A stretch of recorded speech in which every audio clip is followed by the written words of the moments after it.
Welcome to ఎబిటోమ్ IAS. So రెండు తెలుగు రాష్ట్రాల్లో మనకు గ్రూప్ 2 ఎగ్జామినేషన్ జరగబోతుంది. ఆంధ్రప్రదేశ్లో అయితే గ్రూప్ 2 మెయిన్స్, తెలంగాణలో అయితే గ్రూప్ 2 ఒకటే స్టేజ్లో ఉంటుంది. సో ఆ ఎగ్జామినేషన్ కూడా ప్రస్తుతం అయితే ఆగస్టులో షెడ్యూల్ అయి ఉన్నది అండ్ ఆంధ్రప్రదేశ్లో జూలైలో ఉంది. సో ఈ రెండు ఎగ్జామినేషన్కు సన్నద్ధమయ్యే అభ్యర్థులు మనకు ఇటీవల జరిగిన ఎగ్జామినేషన్స్ నుంచి ఏం సంగ్రహించాలి, సో ఏ విధంగా వాళ్ళ ప్రిపరేషన్ స్ట్రాటజీని మార్చుకోవాలి, సో ఈ అంశాన్ని ముందుగా డిస్కస్ చేద్దాం. మనకు సో జూన్ 9వ తేదీన మనకు గ్రూప్ 1 ప్రిలిమ్స్ ఎగ్జామినేషన్ జరిగింది తెలంగాణ రాష్ట్రంలో. సో అందులో వచ్చిన ఈ క్వశ్చన్ని మీరు ఒకసారి పరిశీలించండి. సో ఏమనంటున్నాడు, Lok Sabha members are elected directly on the basis of adult suffrage. So ఇట్లా కొంత స్టేట్మెంట్స్ ఇచ్చి ఏది కరెక్ట్ అన్నాడు. ఇక్కడ కీని ఎక్స్ప్లెయిన్ చేయడం లేదు. సో మీకు చెప్పదలుచుకుంది ఏంటంటే, ఎందుకు ఇప్పుడు ఈ క్వశ్చన్ ఎంపిక చేసుకున్నాడు ఎగ్జామినర్ అన్న అంశాన్ని మనం చూస్తే, సో యాక్చువల్గా మనకు గత కొంతకాలంగా ఎలక్షన్ కమిషన్, లోక్సభ, రాజ్యసభ ప్రతిరోజు న్యూస్లో అపియర్ అవుతా ఉన్నాయి.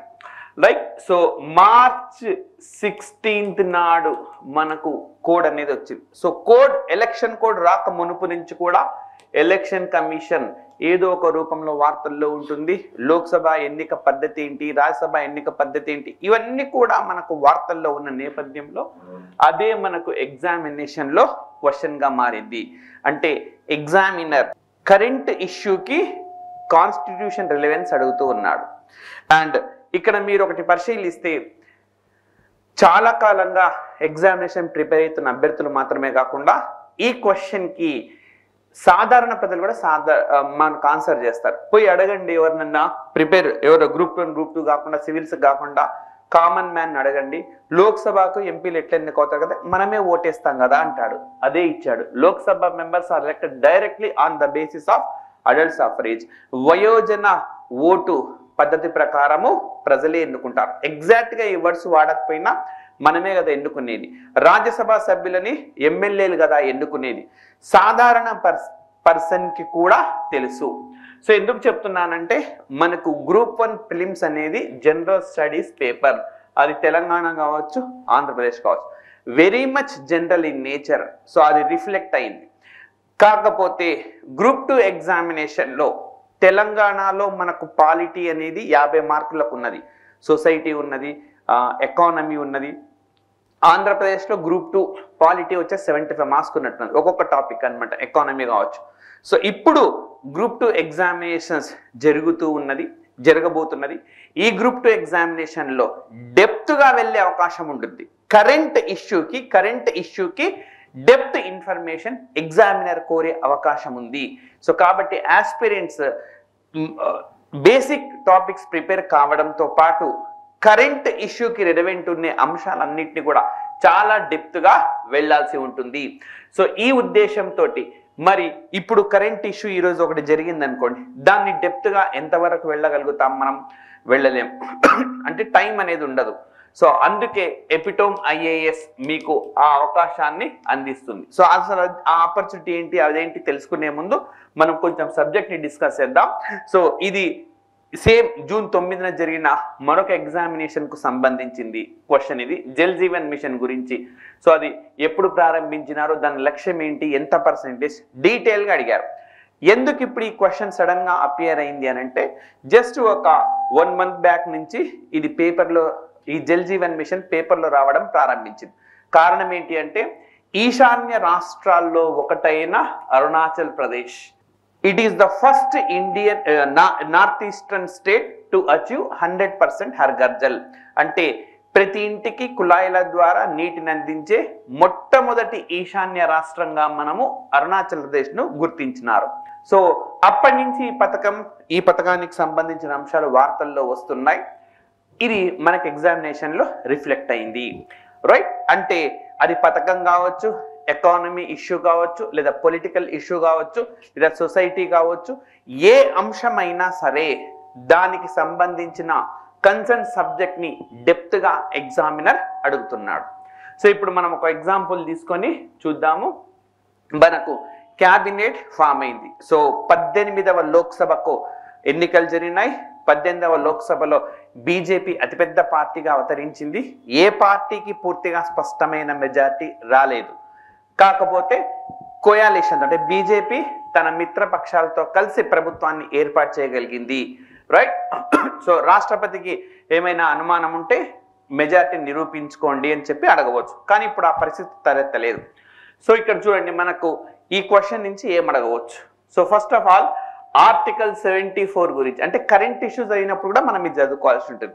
ఆర్టికల్ 74లో ఏముంటుంది, రాష్ట్రపతికి సహాయ సహకారాలు అందించడానికి కేంద్రంలో ఒక మంత్రి మండలి అనేది ఉంటుంది. There shall be a council of ministers to aid and advise the president of India అని ఉంటుంది.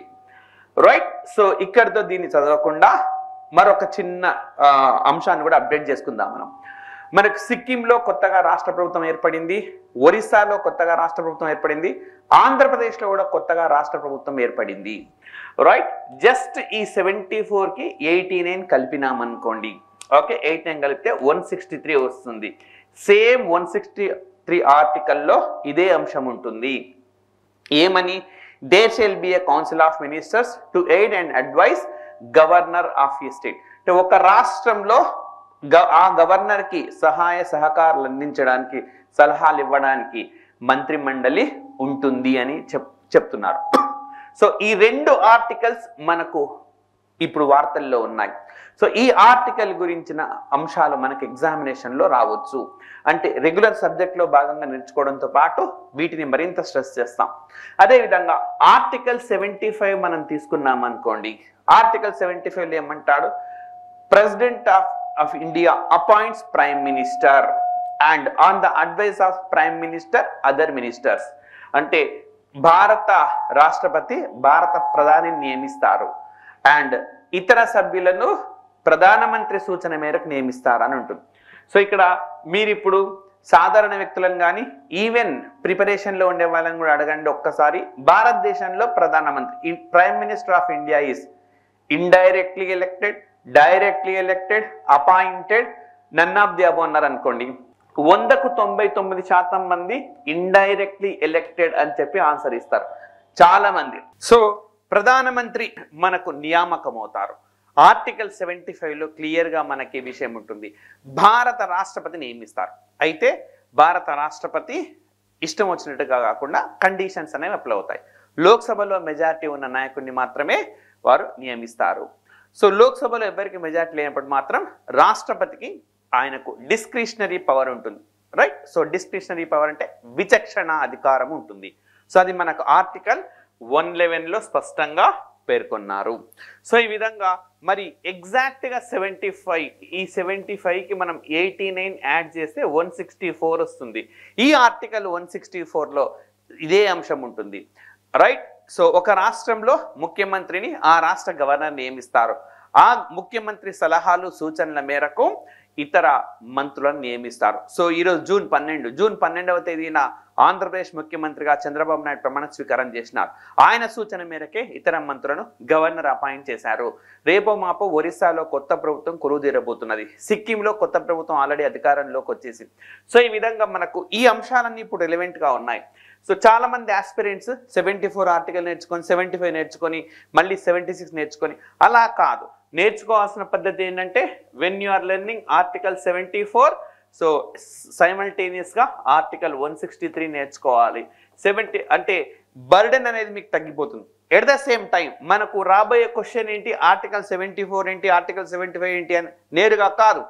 ఏమని అడుగుతాడు, కేంద్ర రాష్ట్ర ప్రభుత్వాలకు మధ్య సంబంధం ఎలా ఉంటుంది, ఏది మనకు సమాఖ్య లక్షణం. సో నిన్న గ్రూప్ 1లో జరిగిన ఎగ్జామినేషన్లో కూడా సమాఖ్య లక్షణానికి సంబంధించిన క్వశ్చన్ మనకు అపియర్ అయింది. ఒక పర్ఫెక్ట్ సమాఖ్యకు కింది వాన్లో ఏముంటుంది అని అడిగాడు. డివిజన్ ఆఫ్ పవర్స్ అన్నమాట, అధికారాల విభజన అనే అంశం ఉంటుంది. అంటే నువ్వు రెండు కలిపి చదువుకుంటున్నప్పుడే నీకు వస్తుంది. మరి ఇది నేను పాలిటీలో చదువుకుంటాను కదా అని అంటే కరెంట్ అఫైర్స్ రిలవెన్స్ తోనే చదవాలి. సో ఈ విధంగా చాలా మంది ఆస్పిరెంట్స్ కరెంట్ రిలవెన్స్ తోని చదువుకోకపోవడం వల్ల చాలా మార్కులు అనేవి కోల్పోతున్నారు. అఫ్ కోర్స్ ఇది పాలిటీలో డెప్త్గా వస్తుంది, కానీ ఇంతకుముందు మనం చూసిన హర్ఘర్ జల్ అనేది మీకు ఒక సబ్జెక్ట్ రూపంలో ఉండదు. దాన్ని డెప్త్గా వెళ్ళాడు, చాలా డెప్త్గా వెళ్ళాడు. చూడండి ఎన్ని అంశాలు దానికి సంబంధించి పేర్కొన్నాడు. రైట్, ఇది Goa is the first state to become certified state, అంటే హర్ఘర్జల్లో భాగంగా సర్టిఫికేషన్ పొందిన తొలి భారత రాష్ట్రము గోవా అన్నాడు. నిజానికి గోవా చిన్న రాష్ట్రాల్లో, మొత్తం భారతదేశంలో తొలి రాష్ట్రం. పెద్ద రాష్ట్రాల్లో మొట్టమొదటిది మనకు తెలంగాణ ఉన్నది. రైట్, హర్ఘర్జల్ రూరల్ హౌస్ హోల్డ్స్కి డ్రింకింగ్ వాటర్ ఇస్తుంది. అసలు యాక్చువల్గా వాటర్ అనేది ఏ జాబితాలో ఉంది, ఇలాంటి అంశాలన్నీ మనం ఇంతకుముందు నేను చెప్పిన ఎగ్జాంపుల్ ఏదైతే ఉందో క్యాబినెట్, అవి ఎట్లాగో పాలిటీలో చదువుతారు, సరే కరెంట్ అఫైర్స్లో కూడా చదువుకుంటారు, కానీ ఈ పాయింట్స్ మీకు ఎక్కడ రావు.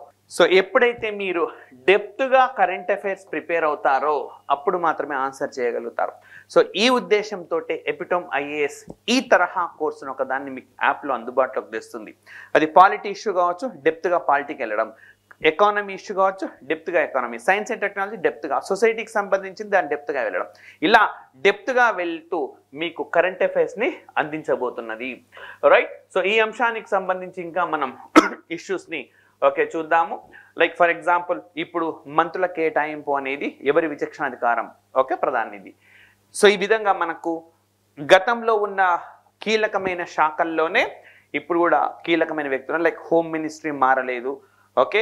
అండ్ ఇక్కడ cooperative home minister and cooperative minister అంటే సహకార శాఖ మంత్రి, రెండు బాధ్యతలు ఎవరు స్వీకరించారంటే అమిత్ షా స్వీకరించారు. మరి ఇప్పుడు సడన్ గా దీనిపైన క్వశ్చన్స్ రావచ్చు. అసలు భారతదేశంలో సహకార మంత్రిత్వ శాఖ అన్నది ప్రపంచంలోనే మొట్టమొదటి సహకార శాఖ మంత్రి ఎవరంటే అమిత్ షానే. అసలు సహకార మంత్రిత్వానికి ఒక శాఖను క్రియేట్ చేసింది భారతదేశమే, అంతకుముందు లేనే లేదు. ఇప్పుడు వార్తల్లో ఉంది. మీకు 2 రోజుల కిందట జస్ట్ 2 days బ్యాక్ సహకార వ్యవస్థకు సంబంధించి మద్రాస్ హైకోర్టు ఒక కీలకమైన జడ్జిమెంట్ ఇచ్చింది. ఏందా జడ్జిమెంట్ అనంటే సహకార వ్యవస్థలనేవి ఆర్టీఏ పరిధిలోకి రావు అని చెప్పింది. ఇక్కడ మనకేంటి statement, right, cooperative societies are out of ambit of RTI, సహకార వ్యవస్థలు అనేవి సమాచార హక్కు చట్టం వెలుపల ఉంటాయి అన్నాడు. ఇక్కడ సమాచార హక్కు చట్టం గురించి క్వశ్చన్స్ వస్తాయి, విధంగా సహకార వ్యవస్థకు సంబంధించి క్వశ్చన్స్ అనేవి వస్తాయి. మరి సహకార వ్యవస్థ భారతదేశంలో రాజ్యాంగంలో ఉందా అంటే ఎస్ ఉన్నది. 97వ రాజ్యాంగ సవరణ ద్వారా పార్ట్ 9B చేర్చినారు, ఆర్టికల్ 43B చేర్చినారు. ఆర్టికల్ 19 ప్రకారం సహకార వ్యవస్థను ఏర్పాటు చేసుకోవడం అనేది ఒక ఫండమెంటల్ రైట్ చేర్చినారు. ఇంతకుముందు నేను మీకు ఇచ్చిన ఎగ్జాంపుల్ ఏదైతే ఉన్నదో క్యాబినెట్ 74 ఆర్టికల్ 75 ఆర్టికల్ ఇవన్నీ మీకు ఖచ్చితంగా చదువుతారు, కానీ కోఆపరేటివ్స్ గురించి ఎక్కువగా చదవరు. ఆ క్వశ్చన్ ఈసారి మనకు ఫోకస్ చేయవచ్చు. ఎప్పుడైతే కోఆపరేటివ్స్ వ్యవస్థకు సంబంధించి మనకు సమాచార హక్కు చట్టంలో భాగం కాదని కోర్టు తీర్పిచ్చిందో ఆ తీర్పును బేస్ చేసుకొని అటు ఆర్టీఐ గురించిన డెప్త్ ఇన్ఫర్మేషన్ అడిగే అవకాశం ఉన్నది, కోఆపరేటివ్ సంబంధించి అవకాశం ఉంది. పైగా ముందే చెప్పినాను, ప్రపంచంలోనే మొట్టమొదటి సహకార శాఖ మంత్రిగా మనకు అమిత్ షా ఉన్నారు. సో ఈ విధంగా డెప్త్నెస్ అనేది మనకు ప్రెజెంట్ ఎగ్జామినేషన్స్కు రిలవెన్స్గా ఉన్నది. ఇంకా మనం ఒక ఎకానమీ ఇష్యూని కూడా చూద్దాం. సో ఆ ఎకానమీ ఇష్యూకు వెళ్ళే ముందు ఎపిటోమ్ ఐఏఎస్ మీకు గ్రూప్ 2 టెస్ట్ సిరీస్ని తీసుకొని వచ్చింది. సో June 14th నుంచి, సో ఈరోజు June 12th, మనకు ఎల్లుండి నుంచి టెస్ట్ సిరీస్ అనేది ప్రారంభం కాబోతున్నది. సో మొత్తం 24 పరీక్షలని నిర్వహించబోతున్నది. సో ఇందులో 12 ఫుల్ లెంత్ టెస్ట్లు ఉంటాయి అండ్ 12 సెక్షనల్ టెస్ట్లు అనేవి ఉంటాయి అన్నమాట. ఒక్కొక్క సెక్షన్ని బేస్ చేసుకొని క్వశ్చన్స్ ఉంటాయి. మరి ఈ క్వశ్చన్స్ మీరు ఆర్టీసీ క్రాస్ రోడ్స్లో ఉండే క్యాంపస్కి వచ్చి రాయవచ్చు. ఎట్ ద సేమ్ టైం మీరు ఆఫ్లైన్ పద్ధతిలో లేదా ఆన్లైన్ పద్ధతిలో కూడా రాయవచ్చు. App as well as web బేస్డ్గా ఈ క్వశ్చన్ పేపర్ అనేది మీకు అందుబాటులో ఉంటుంది. రైట్, సో ఈ మొత్తం అన్ని లైక్ సెక్షన్స్ మీకు ఒక టాపిక్ తీసుకుంటే ఆ టాపిక్కి సంబంధించి ప్రతి క్వశ్చన్ వచ్చేలా ఈ పేపర్స్ని డిజైన్ చేయడం జరిగింది. అంటే ఫర్ ఎగ్జాంపుల్ ఫండమెంటల్ రైట్స్లో మ్యాక్సిమంగా ఎన్ని క్వశ్చన్స్ మనకు రావచ్చో అవన్నీ కూడా ఈ మొత్తం ఎగ్జామినేషన్స్లో క్వశ్చన్ రూపంలో ఉంటాయి. కాబట్టి మీరు ఒకసారి టాపిక్ చదివిన తర్వాత ప్రాక్టీస్ చేయడం, ఎగ్జామ్ అయిపోయిన తర్వాత ఎక్కడ తప్పు చేస్తున్నాం సో అవన్నీ కూడా చెక్ చేసుకోవచ్చు. మనకు రీసెంట్గా జరిగిన Group 1 ఎగ్జామినేషన్లో మ్యాక్సిమం ఆస్పిరెంట్స్ చేసిన తప్పు ఎగ్జామినేషన్స్ మేము అటెంప్ట్ చేయలేదు, చాలా సందర్భాల్లో చెప్పినా కూడా అటెంప్ట్ చేయకపోవడమే కొంచెం మాకు మార్కులు తగ్గినాయని కూడా చెప్తా ఉన్నారు. టైం మెయింటైన్ చేయడంలో కానీ ఇలాంటి అంశాల్లో వాళ్ళు వైఫల్యం చెందినారు. సో మీరు ఈ నంబర్కు ఓకే కాల్ చేసి ఇతర డీటెయిల్స్ కనుక్కోవచ్చు. సో ఆన్లైన్ అయితే 1999 రూపీస్కి ఎగ్జామినేషన్స్ రాయవచ్చు. ఆఫ్లైన్ అయితే 2999 రూపీస్కి మీరు ఎగ్జామినేషన్ రాసే అవకాశం ఉన్నది. సో ఈ అవకాశాన్ని ఆస్పిరెంట్స్ అందరూ కూడా సద్వినియోగం చేసుకోండి. అండ్ మరి మరొక అంశాన్ని మనం చూద్దాం. సో ప్రధానమంత్రిగా 3వసారి బాధ్యతలు స్వీకరించిన తర్వాత నరేంద్ర మోడీ మొట్టమొదలు పిఎం కిసాన్ సమ్మాన్ నిధి పైన సంతకం చేసినారు. సో నేరుగా అడిగే అవకాశం ఉన్నది, రైట్. సో ఈ తరహా పథకం ఈ భారతదేశంలో మొట్టమొదటిసారిగా మనకు తెలంగాణ రాష్ట్రంలో ప్రారంభమైంది రైతు బంధు రూపంలో. సో ఇప్పుడు మనకు అడగవచ్చు, ఈ రైతు బంధు తరహా పథకం ఆంధ్రప్రదేశ్లో అమలు చేశారు, ఒరిస్సాలో అమలు చేశారు, కేంద్రం కూడా అమలు చేసింది. విచిత్రం చూడండి, తెలంగాణలో అమలు చేసినాం, తెలంగాణలో ప్రభుత్వం మారిపోయింది. ఆంధ్రప్రదేశ్లో అమలవుతూ వచ్చింది, ఆంధ్రప్రదేశ్లో ప్రభుత్వం మారింది. ఒరిస్సాలో కూడా అమలైంది హాలియా అనే పేరుతో. ఒరిస్సాలో కూడా మనకు ఈ పథకం ప్రభుత్వం మారిపోయింది. అంటే రైట్, మనకు 3 రాష్ట్రాలను కంపేర్ చేస్తూ అడగవచ్చు. గత ప్రభుత్వానికి ఈ ప్రభుత్వానికి తేడా మనకు ప్రశ్నించవచ్చు. కేంద్రంలో అయితే ప్రభుత్వంలో మార్పు లేదు, అప్పుడు 6,000 రూపాయలు ఇచ్చేవాళ్ళు. సో 2019లో ఈ పథకాన్ని మధ్యంతర బడ్జెట్లో ప్రకటించినారు. నాటి ఆర్థిక శాఖ మంత్రి పీయూష్ గోయల్ ప్రకటించినారు 2019లో మధ్యంతర బడ్జెట్లో. అడగవచ్చు ఎప్పుడని. ఇప్పుడు మనం చూసిన హర్ఘర్ జల్ ఎప్పుడు ప్రారంభమైంది అని అడిగాడు, 2019లో. సో సేమ్ ఇది కూడా మధ్యంతర బడ్జెట్లో ప్రస్తావించారు. కేంద్రం ఎంత ఇస్తుంది అంటే కేవలం 6,000 రూపాయలు ఇస్తుంది. కేవలం 6,000 రూపాయలు మాత్రమే ఇస్తుంది. 3 ఇన్స్టాల్మెంట్లలో ఇస్తుంది, 2,000, 2,000, 2,000. మరి గతంలో తెలంగాణ ప్రభుత్వం ఎలా అమలు చేసింది అంటే, ఇది ఎవరి పేరు మీద అయితే భూమి రిజిస్టర్ అయిందో వాడికి సంవత్సరానికి 10,000 రూపాయలు ఇచ్చింది 1 ఎకరానికి. ఫర్ ఎగ్జాంపుల్, ఒక వ్యక్తికి 10 ఎకరాలు ఉందనుకోండి, అతనికి ఒక సీజన్లో 5,000, ఇంకో సీజన్లో 5,000, అంటే మొత్తం 10,000 రూపాయలు, అంటే 1,00,000 రూపాయలు. ఎవరి పేరు మీద భూమి ఉందో వారికి 1,00,000 రూపాయలు అందింది, రైట్. మరి ఇది గత ప్రభుత్వం అమలు చేసిన పద్ధతి. కానీ కేంద్ర ప్రభుత్వం అప్పటి నుంచి ఎకరాల లెక్కన కాదు, కుటుంబానికి ఇచ్చింది. ఏ కుటుంబాలకు ఇచ్చిందంటే చిన్న కమతాలుండే రైతు కుటుంబాలకి. ఇందులో మినహాయింపులు ఉన్నాయి. లైక్ ఎవరైనా కుటుంబంలో రాజ్యాంగబద్ధ పదవుల్లో ఉంటే రాదు, మాజీ ఐఏఎస్లు ఐపీఎస్లు ఉంటే రాదు, ప్రస్తుతం పదవిలో ఉండే ఐఏఎస్లు ఐపీఎస్లు రావు, ప్రస్తుతం కేంద్రం కానీ రాష్ట్రం కానీ స్థానిక ప్రభుత్వంలో కానీ ఉద్యోగాల్లో ఉంటే ఆ కుటుంబాలకు రావు, పెద్ద పెద్ద రైతులకు రావు, కార్పొరేట్ వ్యవసాయం చేసే రైతులకు ఇది వర్తించదు. కానీ తెలంగాణలో అలాంటి నిబంధనలు లేవు. ముఖ్యమంత్రికి అయినా సరే ఆయన పేరు మీద భూమి ఉంటే ఆయనకి ఇది వచ్చేదన్నమాట రైతు బంధులో. మరి కాంగ్రెస్ ప్రభుత్వం ఏం చేసింది? సో ఇది 5 ఎకరాల లోపు వాళ్ళకే ఇస్తామని చెప్పింది, సంవత్సరానికి ఎకరానికి 15 రూపాయలు ఇస్తామని చెప్పింది, కౌలు రైతులకు కూడా ఇస్తామని చెప్పింది. ఆ ప్రభుత్వానికి ఈ ప్రభుత్వం తేడా ఏంటి అని చెప్పి మనకు అడగవచ్చు. సో ఆ ప్రభుత్వము భూమి ఎవరి పేరు మీద రిజిస్ట్రేషన్ ఉంటే వాళ్ళ పేరు మీద, వాళ్ళు వ్యవసాయం చేస్తున్నారు లేదా సంబంధం లేదు. కానీ ఇప్పుడు కౌలు రైతులకు అంటే తన భూమిలోనే తను వ్యవసాయం చేస్తుంటే తనకు వస్తుంది. అలా కాకుండా భూమిని వేరే వాళ్ళ భూమిని కౌలుకు తీసుకొని చేస్తుంటే ఆ కౌలు రైతుకు కూడా వస్తుంది. వ్యవసాయ శ్రామికుడికి కూడా, అగ్రికల్చర్ లేబర్ అని అంటాం, వారికి కూడా వస్తుంది సంవత్సరానికి 12,000 రూపాయలు. గత ప్రభుత్వానికి ఈ ప్రభుత్వానికి తేడా ఏంటి, కంపేర్ చేయండి అని చెప్పి మనకు రావచ్చు. గతంలో అయితే ఆన్లైన్ క్వశ్చన్స్, కానీ ఇప్పుడు అట్లా రావడం లేదు. చిన్న అంశాన్ని కూడా కింది వాన్లో సరైనది ఏది అని చెప్పి అడుగుతున్నారు. అంటే మనం ఒక పథకం తీసుకుంటే ఆ పథకం ఎప్పుడు ప్రారంభమైంది అనే క్వశ్చన్ మాత్రం అడిగే రోజులు పోయినాయి. ఎవరు అర్హులు కాదు, గతంలో అమలైంది, గతానికి ఇప్పటికీ తేడా ఏంటి. సో ఇట్లాంటి ప్రతి అంశాన్ని ఫోకస్ చేయాల్సి ఉంటుంది. ఇవన్నీ కూడా ఆస్పిరెంట్స్ సేకరించుకోవడానికి చాలా టైం తీసుకుంటుంది. సో ఈ నేపథ్యంలోనే ఆ తరహాలో మీకు కంటెంట్ను అందించాలన్నది ఎపిటోమ్ ఐఏఎస్ లక్ష్యం అన్నమాట, రైట్. సో ఈ విధంగా మీకు అందిస్తుంది. మరి ఈ తరహా ప్రిపరేషన్ మీకు గ్రూప్ 1 మెయిన్స్ కూడా ఉపయోగపడుతుంది. సో మనకు 2 తెలుగు రాష్ట్రాల్లో గ్రూప్ 1 మెయిన్స్ జరగబోతుంది.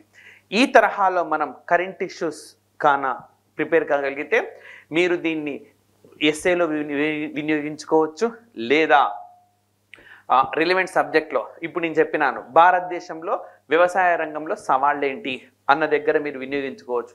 పెట్టుబడి ఒక పెద్ద సమస్యగా మారింది. పెట్టుబడి ఎక్కడి నుంచి వస్తుంది? బ్యాంకుల నుంచి వస్తుంది, స్థానికంగా ఉండే వడ్డీ వ్యాపారస్తుల నుంచి తీసుకుంటూ ఉన్నారు రైతులు. సో ఈ విధంగా ఉన్నాయి. అలాంటి ఓకే దగ్గర మనకు ఈ పథకం ఏ విధంగా ఉపయోగపడుతుంది, ఈ పథకం అమలులో ఏమేమి సవాళ్ళు అనేవి ఉన్నాయి, ఇలాంటి అంశాలన్నింటిపైన మనకు సమగ్రంగా క్వశ్చన్ అనేది రావచ్చు. సో అందుకే ఓకే మీరు కరెంట్ అఫైర్స్ కోర్స్ తీసుకున్న వాళ్ళకి లైక్ గ్రూప్ 2తో పాటు గ్రూప్ 1 మీరు మెయిన్స్గా రాస్తున్నప్పుడు ఖచ్చితంగా ఉపయోగపడుతుంది. సో ఇక్కడ మరి ఎపిటోమ్ ఐఏఎస్లో గ్రూప్ 1 మనకు 75 యూనిట్స్ 75 డైలీ టెస్ట్లను పెట్టబోతున్నారు. సో మెంటర్షిప్ అండ్ గైడెన్స్ అనేది ఉంటుంది. అంటే మీరు రాసిన ఆన్సర్ని చెక్ చేసి ఇంకా ఎలా ఇంప్రూవ్ చేసుకోవాలి, మంచి మార్కులు రావాలంటే మీరు తీసుకోవాల్సిన మార్పులు ఏంటి, ఇవన్నీ కూడా. అండ్ ఆల్రెడీ చెప్పినాను, మనం ఇక్కడ యాప్లో ఇచ్చే ఈ కోర్సుని ఇంటిగ్రేట్ చేసుకోవచ్చు మీరు కరెంట్ అఫైర్స్ని. ఎస్ఏ అండ్ ఎథిక్స్ పేపర్కి అన్నిటికి కూడా మీకు ఉపయోగపడుతుంది.